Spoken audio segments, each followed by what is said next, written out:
We are here in Tustin, California, and these panels here are full of moss and algae. We are going to get these cleaned. We're going to show you how nice we clean panels here in Southern California.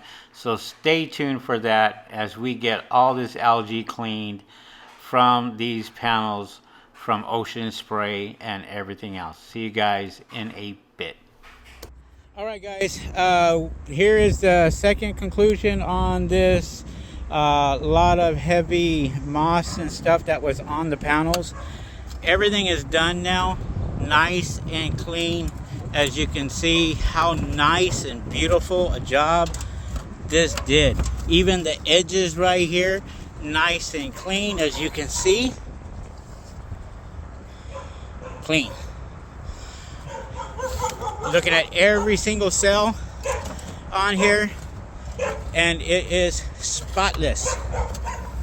Now, this right here, rain will actually make that grow, and with the deionized water in the solution, as you can see, every single one is brand new.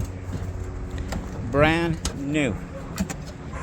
That's the conclusion of this here for this video. I showed you the first part, went ahead and showed you the second part, and as you can see, come in really nice.